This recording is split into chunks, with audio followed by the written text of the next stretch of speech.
This is the second lecture in the mobile source air toxic risk assessment. This is ME 760 at the University of Waterloo.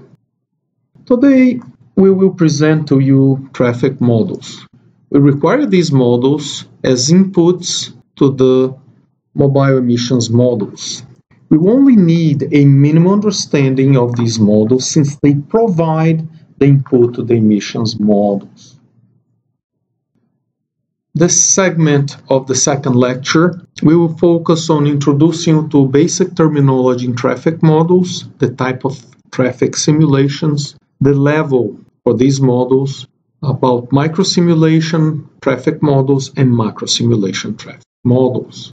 I want you to realize that traffic models predict where the traffics are, what are the components of the traffic, predict future traffic levels, and provide information for us to input into either moves or in fact. One more terminology we will need to understand is requiring vehicle miles traveled. Once the traffic models provide the information, moves, for example, can just provide emission rates for the cars, for each one of the chemicals that specific car will emit, and we multiply the VMT and we obtain total emission, as an example. Outside the United States, we usually refer to VKT, which is the equivalent, and it's vehicle kilometers traveled. We need the final concept, which is driving cycle.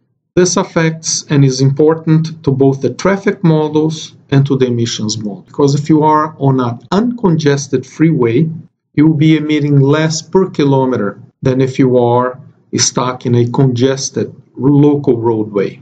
Emissions are different when you are on freeway ramps, you are on local roadways, or you stop at a traffic light. Now let's introduce the traffic models. These are mathematical approaches to represent this complex information on traffic. And the traffic models can be done using many approaches.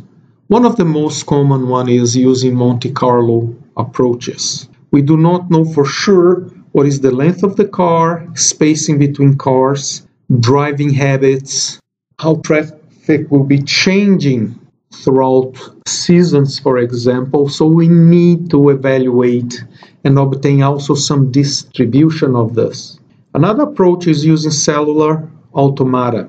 This is like I can generate thousands and thousands of small objects, give them rules, let's say small objects that can only move on roads, and they have to obey a certain rules. And these will behave according to their own will, following the rules. There are discrete and continuous ways to simulate traffic, and this would be representing structures at atomic level or at bulk level. We talk about pressure in terms of Pascal, total pressure, but we can also talk pressure about the number of molecules hitting a wall. That will represent a discrete way of seeing pressure. There are also car following models, and this has a lot of similarities with cellular automata in certain respects. Simulation approaches discrete events, and these are how we handle stochastic models or continuous simulations. So we could have an entire road system as a continuous road system. Emissions will also be as continuous lines on a complete grid system in a city. Car following models, microscopic, continuous in time, and we are going to simulate traffic models in the following steps. We define the simulation scope. We need to know if our problem is related to a single road that we will build or a single road in front of sensitive receptors, or we are doing an entire city roadway system. That must be defined ahead of time. Once we know what is the scope and why we are doing this, we must get the input data. And this includes what is the fleet, what is the traffic on the roadway system we need in terms of vehicles per minute, types of vehicle, age of vehicle, etc. Once we have that, we go and select a simulation approach, Monte Carlo, continuous. what is macro simulation, entire city, or a micro simulation for a single roadway. We run our models and then we check the model against measurements that we do on road. These are steps that will improve the accuracy of our models. Very important, especially in cases we want to apply growth factors to the roadway, how much vehicle traffic we will have in those roadways, and how much more pollution we'll have, therefore, on those roadways. We can model in many levels. Basically, it goes from macroscopic, mesoscopic, and macroscopic. Those metascopic are too large for us to even care, so we are not going to consider them. Macroscopic models, it will simulate individual vehicle dynamics and the traveler behavior, the driver behavior. And this can be done at smaller level because we will not know what are 1 million drivers doing at any time.